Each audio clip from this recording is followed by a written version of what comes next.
Hey guys! I'm Issa, And I'm Sam. and welcome back to Likewise Pod. It's about whatever we want.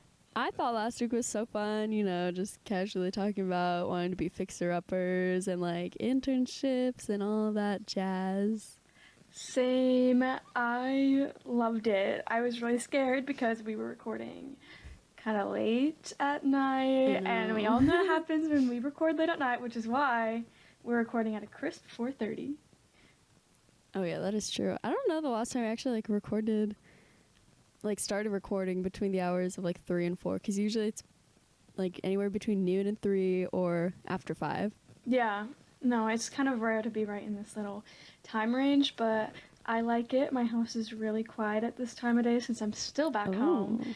So, hopefully we don't have an appearance from my cat again, but I don't know. I had to move her off my chair to record, so she's a little grumpy. Oh, yes. Yes, update from last week where we said we might record in person. We are not.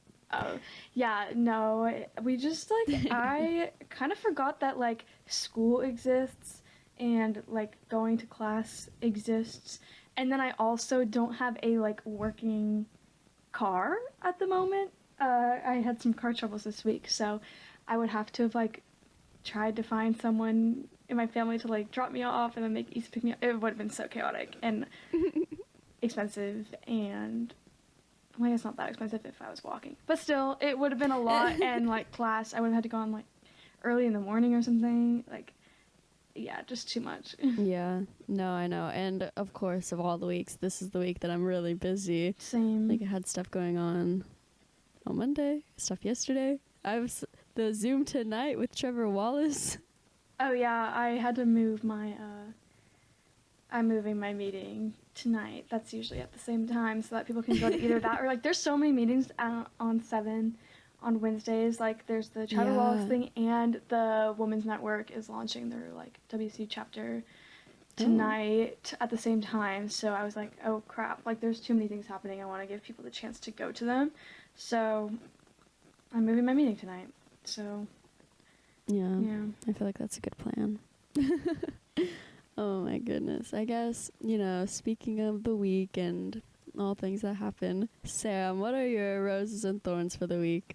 I'll start with my thorn. I've just been really unmotivated, and I still have so much work to do, so it kind of sucks that I'm unmotivated right now because I have papers for every class for midterms and just lots of assignments. And then I kind of forgot about this, but since I just mentioned it, this is definitely my thorn, is my car giving me lots of troubles. Yeah, I was literally just in the middle of driving. I was doing a turn at the top of a hill and my engine went out. And so I just kind of had to float myself over to the side of the road into some nice little construction, pull my e-brake, help myself completely stop because my car wanted to just keep going, and put my car in neutral and restart it and then just keep driving and drive home. So I read the codes on my car. Oh, and on top of that, the airbag light came on too. So whatever problem there is in the engine is now affecting my airbags, not even working either. So I really can't drive my car right now. And I was wanting to drive it back to take myself back to school, and that's definitely not happening now. So now we're working out my mom driving me back this weekend or next weekend. Don't know yet how much longer I want to stay. And then my rose is that I had a family dinner game night combo. My sister came over. We had dinner, played Cards Against Humanity and stuff, so that was really fun. That was last Friday. And then on Saturday, my mom, sister, and I went to Tacoma, and we went shopping, went to Nordy's, had a little haul, got some stuff, really great, really trendy. So that was really fun. And I've also made a little bit more progress in the internship department, which we talked about a bit last week. Last week I did another 2 weird recorded video interview things that are so awkward on Friday, and then I got an email on Tuesday, from TJX companies to do another actual real interview with them this time. So that's exciting. And I did a video interview for Abercrombie yesterday, which was really fun. want to hear back from them because their program would be so cool. So, yeah, everyone send good vibes my way for the internship search. Oh, I love that. That's so exciting. I didn't know about the Abercrombie one. Yes, fun and fresh. It's kind of like one where it's like, I don't want to get like too excited over like those like first initial like recorded video like hire view ones because most companies send everyone who applies them like it's like an automatic thing, or like after they like review like at least check their resume to make sure that they are like meet the qualifications, then they send them to everyone who does. So it's kind of like an initial initial what kind of word is that, initial like screening. It's more of like a, I don't want to call it a vibe check, but it's a vibe check, like, because some of them, like the TJX one was really intense and like actually had like some hard stuff, and then like the Abercrombie one was like only 4 questions, and one of them was literally just like state your name, university, and major. So like it's kind of just for them to like see you like talk about yourself and see like your personality, and not like anything actual like interviewing. It's weird. I mean, I guess that makes sense, but yeah, that is kind of weird. Vibe check right quick for the interview. Gosh. Honestly, I don't really have a thorn. Just because I'm riding on my high, riding on my rose. I don't know. But I guess it's just that I'm tired of classes and I'm tired of Zoom, but same old, same old. But my rose is that LOL, I literally spent pretty much my whole Sunday at church. Like, I got there for service at 10 a.m. sharp. And then I left the church at like 8 or 9 p.m. So, pretty much all day. And I had a really great heart conversation with the youth leader, and she's only like, she just turned 26, and so like our age pretty much, and I love her. But yeah, so I had a really good heart conversation with her, and am officially on the youth leadership team. So yeah, I'm excited for that, to like help with youth group and stuff, and yeah, so doing that until I go back to school. So it was kind of sad because I'm like, oh, I'm only going to be here till like June or July. And she's like, yeah, honestly, like, I wasn't really going to ask you because, like, I only know you're going to be here till the summer, but I don't know, something about you changed. And then I talked to our pastor, and he's like, yeah, pray about it, or like, ask her, I think that'd be good. And then so she did. And then she asked me. And here I am. I'm so excited. I love it. But yeah, that's my rose. Yeah. Fun stuff. Yeah, sorry. No, it's okay. I just couldn't think of like how to transition into anything else now. I know, me too. Because like it's like a segment. It's like over, and now we're like, okay, time for topics. But like, yeah. But what? You know? I know. I mean, I guess that kind of like, I don't know. I was gonna say relates to one, but then I was like, I don't know how it relates, or maybe it does, but I can't think of it. Wow, I'm really, no thoughts, head empty. This is really bad. Oh, no. Oh, wait, I have something kind of fun. I can, get us going in the right direction, I guess. Oh, I love it. Do it. So, when my sister came over on Friday, like for dinner and stuff, her and my mom and I were just like kind of standing around and talking before she left. And we were just talking about like attachment styles for some reason, and like relationships and personality types and things like that. I can't remember why.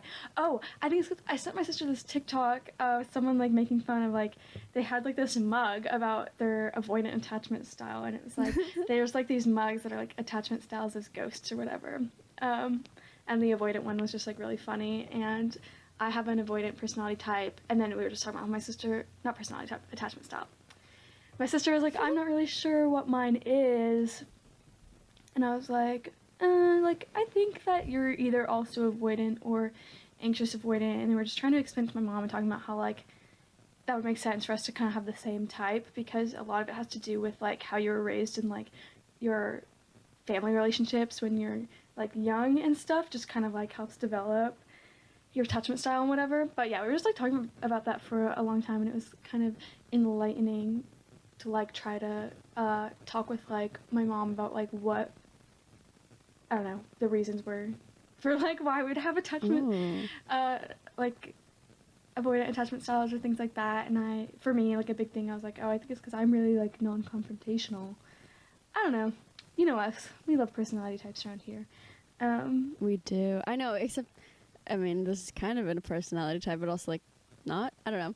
But I always try to think about like what my attachment style is, but I just don't know because I think everyone would love to say that they're secure, and like I feel like I'm pretty secure. Like I have like a secure attachment style, but then I also feel like I'm avoidant. I'm not anxious, I don't think, but I don't know. Yeah, I've been trying to figure out if I'm just avoidant or if I'm anxious avoidant, and I think I'm just avoidant, to be honest. But also, maybe I am anxious avoidant and I just like don't realize it. I don't know. I feel like it's hard because like you can, because your attachment style doesn't change. Like it is who you are at like your core with it. So like interesting. yeah, or I don't know. I feel like they say that like no matter how much like you take it or like in different relationships like you shouldn't really see it change. Like it that's still your attachment style, but like depending on like the attachment style of the person you're in a relationship with or just like what your relationship is with someone, like you can definitely be really secure in your relationship but still have an avoidant attachment style. Like you just learn how to work with it, and if you understand it you can like make the most out of your relationships. Like it's never the goal of like, oh, I'm avoidant but I need to like fix myself and not be avoidant anymore and now be secure. Like I don't know, it's hard to like realize, but I think different people and like knowing their personality and their attachment style helps you see yours more. Like I don't know, like the more I create and form relationships, no matter the type, family, platonic, romantic, you know, the more you like keep forming relationships with like more and more people, and just kind of seeing different types. Because I mean, like I have different relationships with like all of my friends, and I think just like I don't know, the more you have, the more you can see what your type is, if that makes sense. I don't know, like I can definitely see. I mean, I feel like you see your attachment style the most in romantic relationships, and like the way you act in those. Yeah. And I think being able to look from the outside in on my past romantic relationship, I can definitely see a girl that you were avoidant. I was avoidant, very avoidant, and it was not good.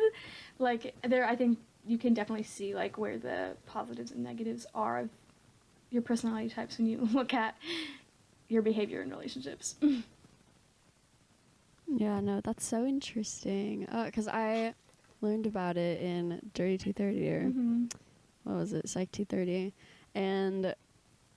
but I don't think we ever like had to figure out our attachment styles, but it was definitely like a big topic that we discussed a lot. But I was always like, I just don't know, and then I never took like a test or anything to figure it out. Yeah, I learned about it in that class too. And I like took the quiz that's like in the book about them. Recommend the book attached. I really like it. Wait, I think I still have it actually, not even gonna lie.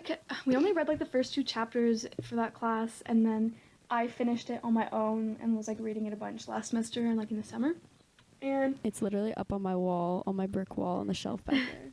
I really like it because it really like helps explain like what you need to be looking for in relationships with other people, according to your attachment style, or like knowing like, oh, if you are this attachment style, like so I'm avoidant, it's like, oh, you're avoidant, you would probably face a lot of conflict in a relationship with someone who's just anxious, because like it's very opposite and clashing, where like the anxious attachment style person would always be needing reassurance and being not necessarily clingy, but like always kind of needing that like closeness and like always like reassurance basically. But then you being avoidant, like too much of that's just too much for you, and you always kind of need to like feel the need to like pull away and distance yourself. So like that clashes a lot, and I think just like understanding your attachment style, that doesn't mean that like if I'm avoidant I can't date anyone who's anxious, but right. I need to understand where the like boundaries are, or like I need to know their attachment style just as well as I know my own to avoid conflict. Oh my gosh, avoid conflict. That's such a avoidant thing to say. But like, just to like well, avoid I feel like we're talking any about like the issues. Enneagram, and like, wow, that's such a 2 thing to No, say. because I'm also it all goes hand in hand together. I feel like, and I feel like that's when you know that all your personality tests are accurate and right when they all match. Like, yeah, me being a 2 and being avoidant. Actually, me being a 2 is what makes me think I might be anxious avoidant. But like, me being a 2, being avoidant, being an ENFP, like I feel like it just all it all clashes and is like the same clashes thing. Doesn't clash, but like it all comes together. Yeah, it all the opposite of clashing. It all intersects. I don't know. It all overlaps, and it's the same. Yeah, I feel like as a 3, I should be secure or avoidant. Yeah, I definitely see you being secure. I feel like. Yeah, I don't know, but like we're also in Jury 230, weren't we taught that like your attachment style like can change? I don't know. That's clearly I didn't pay as much attention to this as I should have. But I mean, this was like also 2 years ago. I definitely think like I could like as an avoidant person, I definitely think in the right relationship I can exhibit like traits of a secure person. Mm-hmm. But I think like that just depends on that relationship. So then like obviously I'm not going to be secure everywhere else still. Like, if that makes sense. I don't know. Like I feel like no matter what, I'm always going to be avoidant. But depending on the relationship, I could be very secure in that one, but then still avoidant in all the others. Because like since it is so deeply rooted to like your childhood, it just is like innate almost. I don't know. I'm gonna look. I feel like I just remember it being like one of those things that just like doesn't they say like your Enneagram doesn't change either, like like it shouldn't. Yeah, like your Enneagram doesn't really change, but like it can, but it doesn't really change because it has like the same core fears, the same core desires, and it's like based on like core values and stuff, and rather than like what you're feeling at the moment. Yeah, so like that's where there's all like the stress and growth because it's more moment. Yeah, and so like if your core like values and beliefs and like those things and like priorities, like if all those things change, then I could see your Enneagram number changing, but other than that, I don't think it really is supposed to. So. I might be thinking of, so there's like another like personality testing kind of called like the Clifton Strengths, and another test for us to take. Yeah, I took it for the first time. I actually never retook it. I took it when I was like 16 through like church stuff for confirmation, and I got you get like your top 5 strengths, and they're divided into like 4 different categories, 4, 5. I don't know, they're divided into these different categories too. So like a lot of people have like most of their strengths fall under a certain type of strength. It's kind of hard to explain, but I think I can have a code that I can maybe give you and you can take it. Because I have the book. That's so random. Because you have to like pay for it, and I have. Oh, that's annoying. Or like get access through like an organization or something. So I got the book that had a thing with a code after I already had an account and took it, and so I haven't used it. I don't think. But so they say that those do not change, which is why I didn't retake it, because I was like, well, these are my results from when I was 16. Should I retake it? But then they were like, no, like, you shouldn't retake this test. Like, if you did retake it, you'll probably still get the same 5 top strengths, which I found interesting. They just think that they're just so intensely who you are that, like, they won't change, or, like, they might switch order in the top 5, but, like, you'll still always have the same top 5.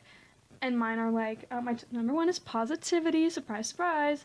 And, I think I'm positivity, strategic, restorative, developer, and something else. I don't know, they're in my email signature. It's a great little boost to put in your email for like I love that. when you want people to like know. a little bit more about you, because it's like those are your strengths. Like it says a lot about what you're good at. No, I'm literally Wait, what's this called? The Clifton. Oh, sometimes it's called Clifton Strengths. Sometimes it's called the Strengths Finder. Yeah. Okay. Also, real quick, not gonna lie, I did just take a 5-minute attachment style quiz, except I feel like it took longer than 5 minutes. But I got secure attachment style. Yeah, I was gonna say, I just really think you're secure. Mine, oh yeah, my Strengths Finder strengths are positivity, strategic, restorative, futuristic, and developer. But yeah, they all go together pretty well. One of my faves is restorative, because I feel like that one like is very, you get like a really detailed report from them too, like with your 5 strengths. Ooh. It's great. It like gives you like paragraphs about each one, and it's amazing. But restorative is like very like, I mean, harmony is another one, but like you're almost a very harmonious person. Like you always like to kind of fix situations, or like, I don't know, come up with solutions and things like that. So like you know, solving conflicts between people and things like that, which I'm great at. Sounds like type 9. I like to think, yeah, restorative is very type 9 energy, which I'm not. But I think 9 might have been, oh wait, this is like a really bold statement. I was thinking about this the other day. I have never met a type 5 in my life. Really? Okay, I'm sure I've met someone who's a type 5, but I've never heard anyone say that they're a type 5. Like, everyone, like most of my friends are either 3s or 3s, 4s, and 6s. I know the most 3s, 4s, and 6s. And then after that, I think 7s. But I've literally, like, I could name at least one person I know for every type. Maybe even, like, 3 people I know for every type, except for 5. I just genuinely don't know who I know that is a type 5. Oh my gosh. I'm starting a spreadsheet right now because I need to oh my gosh, to know. A personality type spreadsheet, and, like, everyone we know, they need to put down all of them. Okay, Sam, I'm sharing this with you. No, this is great. We need this in our lives right now. Everyone do this. You need to, it is so important in, like, all of your friendships and relationships to know, like, as silly and, like, trivial a lot of people think personality types are, like, it is actually so important at the end of the day. Like, when you know someone's love language, when you know their attachment style, when you know their Enneagram type, or, like, all this stuff helps you just understand the way that they think and what they value and how they would appreciate being treated. Mm-hmm. And that's how you can, like, make sure you're being the best friend or partner or child to parent, like. Yes. No, I 100% agree. And, like, so like, at Rho Gamma Retreat, we were separated into, like, groups based on, like, what triad of the Enneagram we were in. Like, there's the heart triad, which is 2, 3, and 4. I'm in that one because I'm a 3. And then there's the head triad. And then there's the gut triad. And I don't remember those ones. Might be. Sorry, guys. But in my group, there was like 1 4, like 4 3s, and like 100 2s. It was crazy. I like texted Sam. I was like, I don't know what's going on here, but I've never been with so many 2s. Like, why are there no 3s or 4s here? I don't know, because I would just assume that, like, I mean, 2s makes so much sense to be a Rho Gamma. Like, it really does. But I would also assume that, like, 3s would be Rho Gammas, because it's like, oh, this is another thing to achieve. This is another thing to do, you know? Like, lead people, I felt like there was a lot of women. 8s. Really? Yeah, I felt like there was a lot of 8s. I wasn't there, so I don't know. I wasn't in there either, because obviously I'm a 2, but I just stayed in the main room to hang out with Pam. But, yeah, I thought that was really interesting, too, when you said that there was, like, literally, like, barely any 3s or 4s. Because I expected a lot of them to be 3s. I know, honestly, I was too. Wow, that's such a 3 thing to say. But I was really taken aback. I was like, oh my gosh. I liked kind of getting to hear about like one thing that like I was always unsure of was like I say that I'm a two wing three because I think I am a two wing three, like way more than I would be a two wing one. But I liked finding out that like technically you have both wings. Like you're not just like only a two wing three. Like in certain situations, and sometimes you could be like a wing one, or at least that's what they were saying. Like I feel like that's a lot more accurate because like I felt like I had a hard time deciding that I was a two wing three because I remember one of my tests I actually was scoring higher in one than I did in three, but reading it really didn't resonate with me. I was like, that doesn't sound like me. But I can definitely see how I could be a one wing. I don't know. I'm definitely a three wing, like for sure. But yeah, so I take the Enneagram test a lot.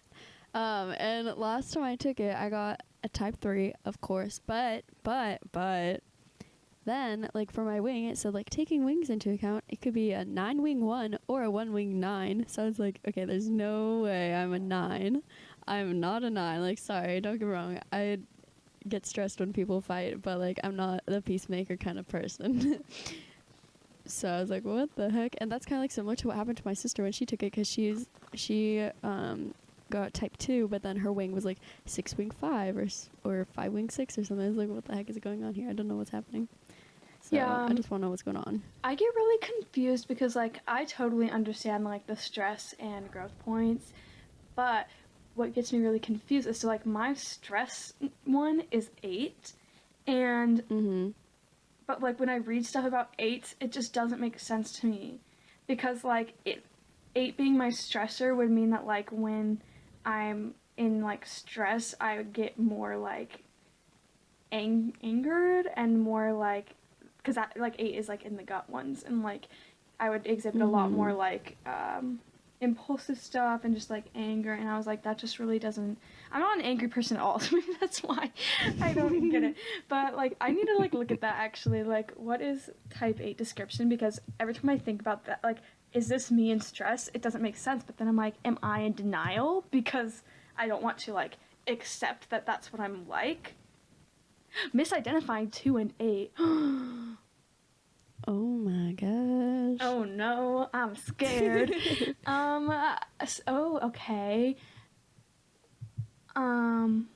Yeah, because some of the significant traits of 8s are like being forceful and dominating. Oh yeah. Like, that is never me. Especially not in stress. I feel like I definitely shut down more and get even more like a 2 in stress. Yeah. Shoot.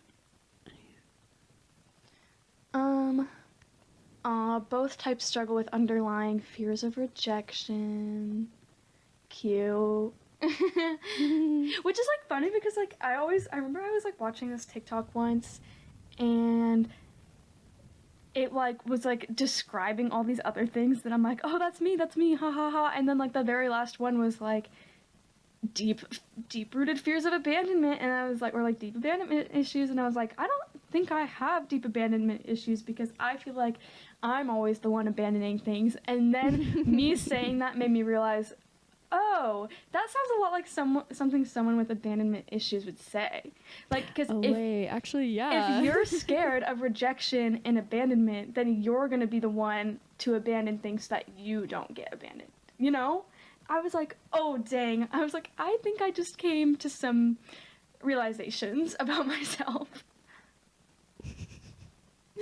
Oh my gosh. Yeah.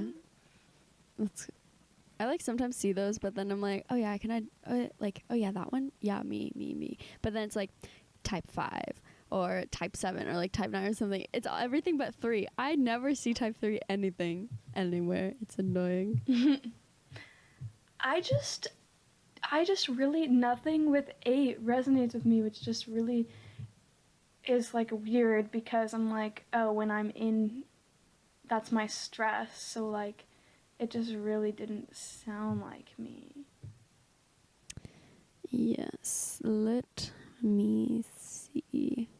But also, Sorry, not like, for you, for me. I feel like Enneagram is like one of the most in-depth things because there's so many different parts of it. Like there's the growth, there's the stress, there's the wings, and then you have like the levels of like health within there. It's just so complicated, and I feel like I will never fully understand. Yeah. Oh, okay. So for type 3s, like I stress in 9, and so like when I'm stressed or anything, like that I become disengaged and apathetic, and that's 100% true. But in times of growth, I grow towards 6, which is cooperative and committed. I feel like I want to say that's true, but What's really interesting is that for 2s, my growth is a 4, which I can see that a lot. And like literally almost all of my friends are 4s. I barely know any 4s. I think my dad and brother are 4s, but I forget. Maybe you know more 4s than you think, and you just wouldn't know that they're 4s because maybe they just don't know that they're 4s. That sounds so funny. Riley's a 4. Wait, I thought she was a 6. Oh, wait a minute. Am I confusing 4 and 6 right now? 6 is the skeptic, or like the loyalist, the anxious ones. I thought 4 was... No, Lillian, she's a 4. 4 is the individualist. Oh, you're right. Just kidding. All my friends are 6s. Oh, wait, that would make my growth being 4 make a whole lot more sense for me. Okay. Oh my gosh. Yeah, don't mind me always mixing up 4 and 6. Now I'm that's so open funny. type 4. Yeah, individualist. Oh wow, sensitive, introspective type. Yeah, that sounds a little bit like me sometimes. So my growth isn't 4. Huh. Oh, self-aware, sensitive, and reserved. Yeah. Withholding themselves from others due to feeling vulnerable and defective. Throwback to our personality types episode. I know, I really feel like we're doing a 2.0, but Yeah, I need to but get more I feel like acquainted with some. Yeah, I feel like we've grown so much since then, though. Like, what was that? Our second one? I don't know. I can look. I feel like that was like our second episode or third, but I really feel like we did it as the second one. So I feel like no, that was when we were just talking about love languages. Oh, the yeah, second yeah. one. But it was like really early on that we did personality types. It was our 12th episode. Oh, wow. So in like the grand scheme of things, yeah, it was really early, but it was also like 3 months in. Yeah, and we do maybe August talk about 6th. them every single time, so. Yeah, but it's okay. I mean, we like it. Oh my gosh. Whoa. Wait, that's so funny. Lots of celeb 4s. Oh my gosh, I'm excited. Okay, I'm making a Google form for people to fill out with all of their types. Yes, and then you can stick them on the thing. This is gonna be so great. Oh my gosh, we could totally do a thing also where like we have one thing where like we put our predictions in, and then one thing where like their actual stuff goes in. I mean, some people I already know theirs, but like Yeah. I would love to guess and then see how good we are. Mm-hmm. Oh, that's good. Oh, I like that a lot. I just loved seeing that. Like, I'm gonna try to find that mug. It was so funny.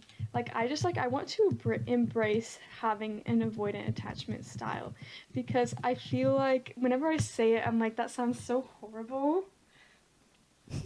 But I want to embrace it because it's a part of me.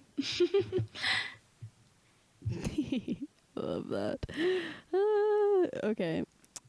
I literally just don't know. I mean, there's also like the color personality types, but There's a bunch of one, like there's a bunch of different like, ones. yeah, because there's one I took in high school and the colors were green, blue, yellow, red. But then there's others where it's like purple, orange, green, and blue, and like they mean totally different things. I'm like, Well, there we was don't have like to do that one. there was this one color one I just did not that long ago, and it took like a really long time. Like it was really extensive, and I know it has like a lot of different colors. I'll try to find exactly what it was, but I'm a blue in that one. Let me find it because I think. And then my sister just sent me this other cool, fun little color one from this other site that's like popular on TikTok right now or something. And I got sweet pink, which is cute. But yeah, I'm a blue for the other color one. It's the okay, color code. I'm a blue, and for this one, okay, here's what doesn't make sense. For a blue for this, your motive is intimacy. But how could I be motivated by intimacy when I am avoidant? You know, like, because that's the thing about avoidant people, is that they're, like, not, like, there's some clashing going on here. Interesting. Oh, but this is very accurate. You must not make me feel guilty. Well, it's just so allow me time to collect my thoughts. Yes, me. Love it. Oh, hold a grudge. Yeah. Okay. I just don't, like, that's what's weird. I'll have to, like, go look at that again because that seems a little inaccurate to be motivated by intimacy. But also, okay, I'm finishing up the quiz. I do love getting deep with people. I love being like an open book and being like really close with people like that. So maybe I do like crave and motivated by intimacy, but then that's just where that just conflicts with my avoidantness. Because like the thing about avoidant people is like that they mostly just like can't have too much. Like they struggle with intimacy, which I don't. But I think there's like there's a difference between like loving deep convos and like being an open book, and then also like pulling away. Like I think it can be both. I don't know. People are complicated. You can't have one box. I get it. But just seemed a little contradictory to me. Yeah, no, that's so interesting. I'll definitely be taking the color code test later. Yeah, that one's like interesting too because in the color code one you go through like a bunch of picking between things that you or associate with how you behaved as a kid. Like for the first half of it. It's like a really long test. It took me like 20 minutes. Oh my gosh, and we could have like the links to the tests. Oh. On here. We could like that's good. Like we should like specify which sites and links so that like it's like all accurate, cuz like I know like we have like our sites that we got our enneagrams from and like where we pull all our enneagram information from. But then when you took it on a different site, you got a different like thing. I got a type 9 one time, and if you know me, you know I'm not a 9. Yeah, that was weird. I think it just has to be with like the same thing of like a lot of 2s and 8s accidentally identify with the wrong type. Yeah. So like it's easy to switch up. Same thing with like 3 and 9, I guess. Yeah. I just, some tests are a lot better than others. Unfortunately, the long ones are the better ones. I'm on a mission to know a 5. Okay, if you're a 5 or you know a 5, I know someone with a 5 wing, but I don't know a 5. Interesting. Yeah. It's so hard to know. Like, what even is a type 5 like? Let me look. because I feel like I should very easily be the investigator, intense, cerebral type, perceptive, innovative, secretive, and isolated. Oh. Yeah, I don't know if I know a type 5. Yeah, I really don't know. You know, actually, I could really see my sister being a type 5. Okay, I need to find like an attachment style website because Oh yeah, I've never like looked at it from like the website. I just like did it from the book, but I would like to look at it from like a thing that, because like the book is from like the people who like actually did like the research and developed the attachment styles, and so like when they did everything, like they only did 3, which is like anxious, avoidant, secure, but now there's also very rarely, like the most rare type they say, or I don't know, they say it's the most rare type being anxious avoidant, but I think it's a lot more common than we think. But I'd like to learn more about that, because I need to know. I need to know if I'm just avoidant or if I'm anxious avoidant. yeah, okay, so I finished the form and I tweeted it. But so I just put in the little 5-minute attachment style quiz because it's short. Oh my gosh, there it's are like pretty whole easy books from there are whole books about individual attachment styles as well. I love that. I hope that we sound like enthusiastic. No, the same. I feel like we've definitely stopped a lot because we have been getting distracted by like looking for things.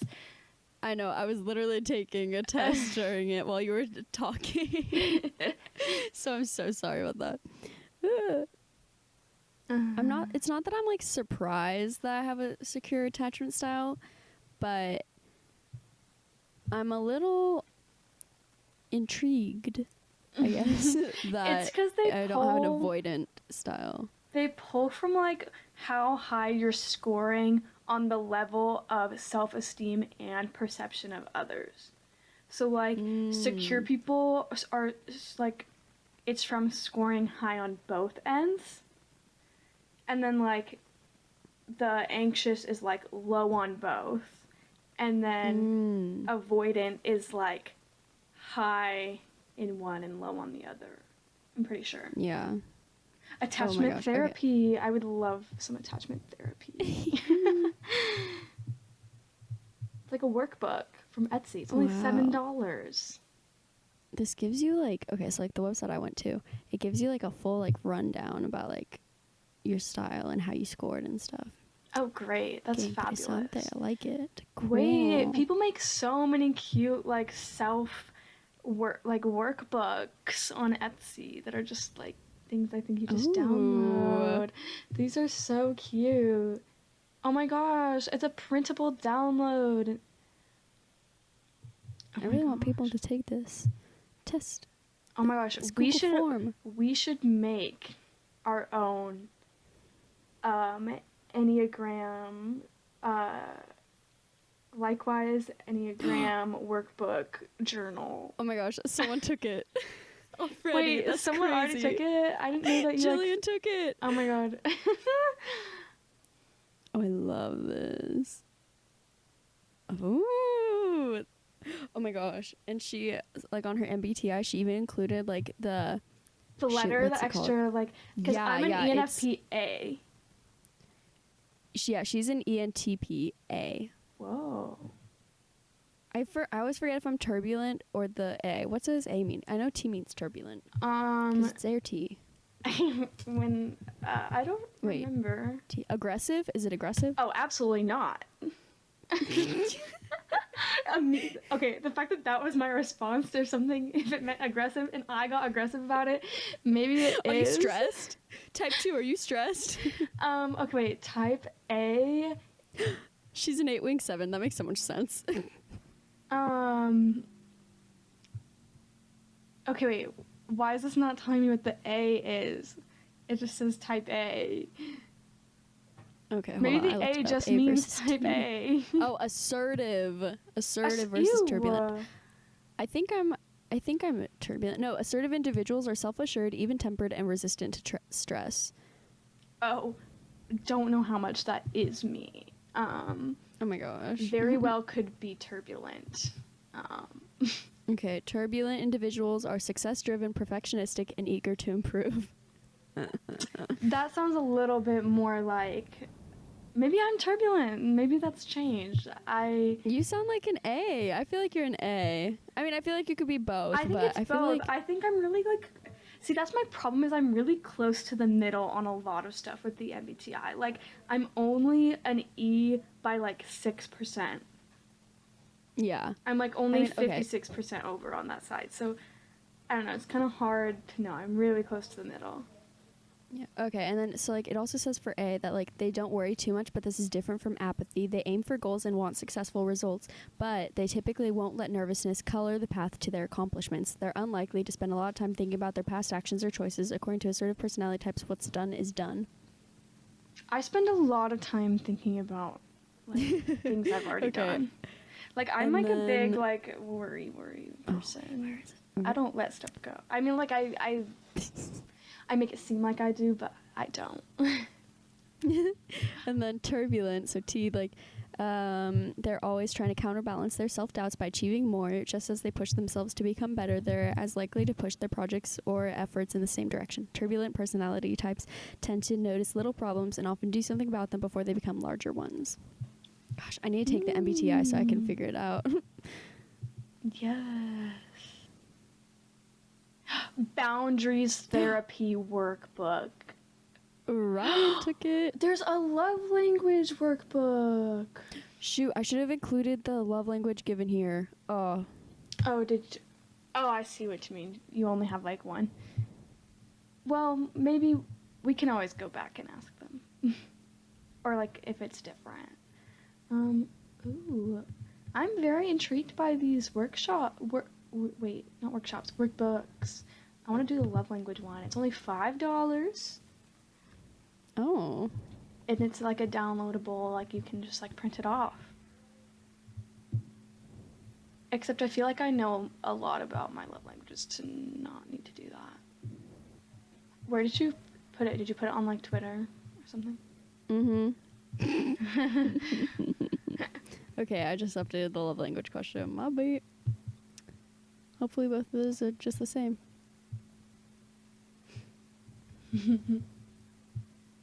Oh, that's so great. I love this.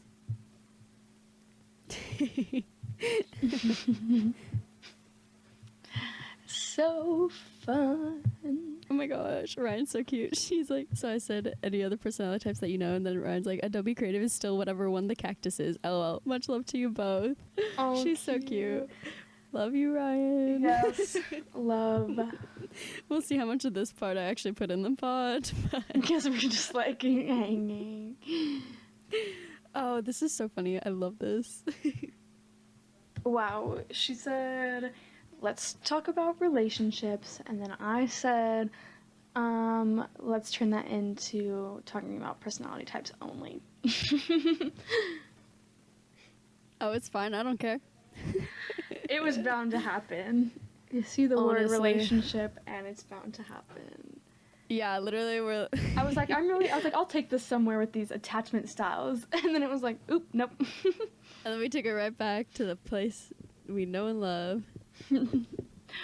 Our niche, personality types. It's just so interesting. I just feel like there's always so much more to learn about it. Like, I feel like I just never know enough about personality types.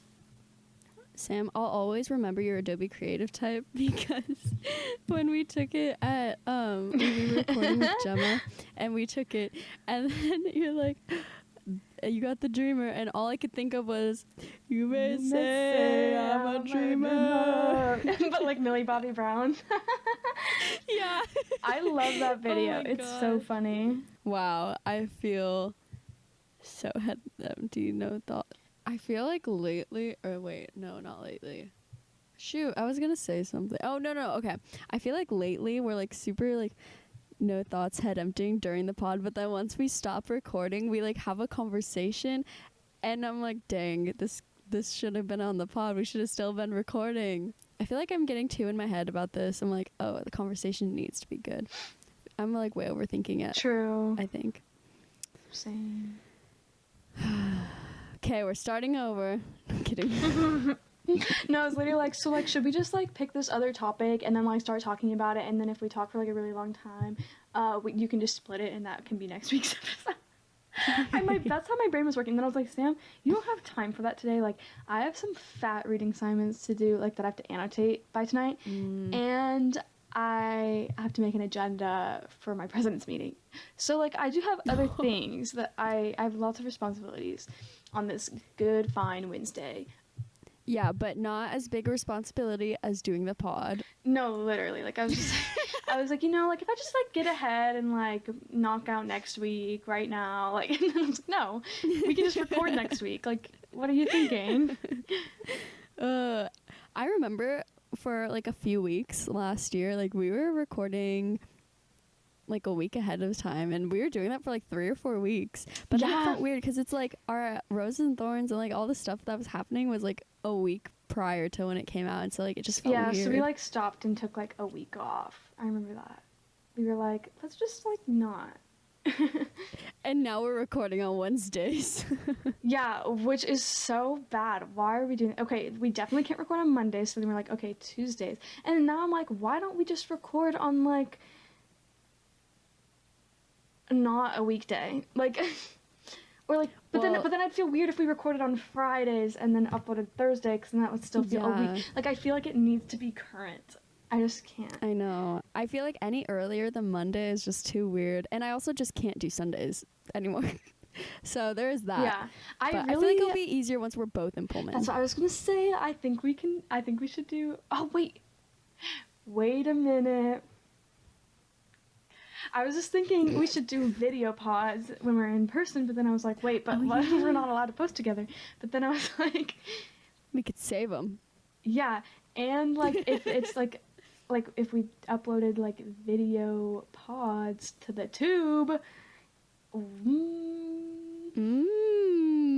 I like it. Or like there would be like we could have like a special. Oh, I'm frozen. Sorry. We can have like a special segment of the pod that we create once we're in person, so that we can like, and then you can only see that special segment of the pod if you watch the YouTube video of the pod, because it will be like something that you can only watch. Like, it'll be cut out of what we post on like Spotify. That's good. Like, it's like it's special content, you know? Qué interesante. Sam, I like the way you think. This is why we're partners. We're business partners. Business partners. Likewise. It's a corporation. Just kidding. It's really not. We have not. No, we're not a corporation. We're just a pod. Not yet. We can be. What if they made like, I don't know, a little logo for like, instead of like registered trademark, registered pod? Gosh. And you had to like pay like organizational fees to a podcast corporation. Oh my gosh. We could start that. We could make bank. I bet that's like literally just like what it's like to have management. Or to have like a network. That is what it is. Probably. To have a network. I know, but I just want to be paid. I just want money. Sorry, that sounded like so bad. No, I'm doing this not for the money, but like if we could get 1 a lot cent of money per from stream. Yup. We've got like 13 something in the bank. Well, So actually not really in the bank, just on the inks. Yeah. Okay. I feel like this would be a grand old time to move on to Song of the Week. I agree. We're just really kind of heading into nothingness. So yeah. Oh, speaking of Song of the Week, Issa picked up my slack, created a new Likewise Song of the Week playlist that actually has every single song of the week from the beginning until now. And she will actually keep it current, unlike me, who did the first 4 weeks, and that's it.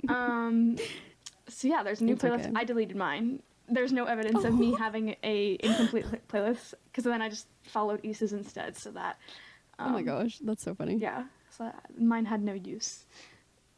It has, I mean, it has all the song of the weeks except for the guests songs of the week. So I'll get on that eventually.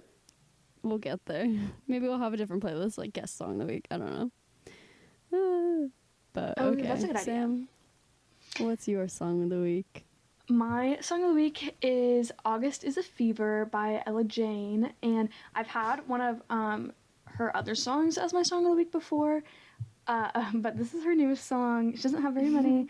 I literally love her. Like, I think that Ella Jane is a star. I love everything about her, and it's so funny. She made a TikTok about how she, like, recorded the vocals for this song, and it was really funny, like, because she was referencing in the Billie Eilish documentary, there's a scene of Billie recording with, like, a towel over her head, and she was explaining it's because that pulls out, like, the hydration, and it makes, like, a really dry vocal sound, and so she was like, no, it's basically how I recorded my new song, August is a Fever, and then in the video, she, like, showed her whole setup of, like, propping, like, this, like, blanket over, or, like, towel over the closet, and then standing under it with, like, her mic like this, and then she was, like, singing, just showing it, and it was very great. So I really recommend following her on TikTok. She's very funny. She's also the one who made the TikTok. One of her TikToks went pretty viral, talking about how Gold Rush by Taylor Swift and Green Light by Lorde are the same song, and it is a fact. But yeah, that's my song of the week. It's really good. That's so great. And just casually, now I've actually been listening to a lot of your songs of the week, Sam. I always say that I'm gonna listen to them, but then I just accidentally never do because I always forget. But like since having the playlist and like listening to it, I'm like, oh yes. And then it's so funny because like I know what songs I put on there and like what songs you put on there, but like listening to it, it's a great yes, playlist. it is all over the place. Like, yeah, like it is all over the place, but it's kind of hard to distinguish like which ones like are mine or are Sam's. Like I feel like either one of us could have put down any of them. Yeah, I always like try to put things that like I know that like Issa would like, even though like it is like, it's like our song of the week, like something that just we've been listening to or just goes along with our mood and stuff. I always like to just put things that would have the likewise stamp of approval. Oh, that's so nice. I'm so sorry. I have not been doing that. Oh my gosh. Oh, wow. That's me being a type 2. And then me just being unaware. But so far, I've liked what I've heard. Yeah, I'm a big fan. And then mine, very different. But my song of the week is Promises by Maverick City Music, Joel Barnes, and Naomi Rain. And yes, it is a worship song. Yes, it is the version I like is 10, almost 11 minutes long. But it just really sets my soul on fire and makes me feel good. And I'm a really big fan. And like one of the lines that repeats and repeats and repeats and repeats and repeats. Because if you know worship music, it's very repetitive and like just kind of very repetitive. But it's great is your faithfulness or like great is your faithfulness to me, and I'm like, oh, that's good. And I've just been seeing that a lot recently, so I like, especially like this week, I'm like, okay, thanks God, great is your faithfulness to me, like it's true. So that's why it's my song of the week. Amazing. But yeah, wow, I love song of the week. And also it's updated now, so you can listen to the 2 new ones that came out on this episode on the playlist. Perfect.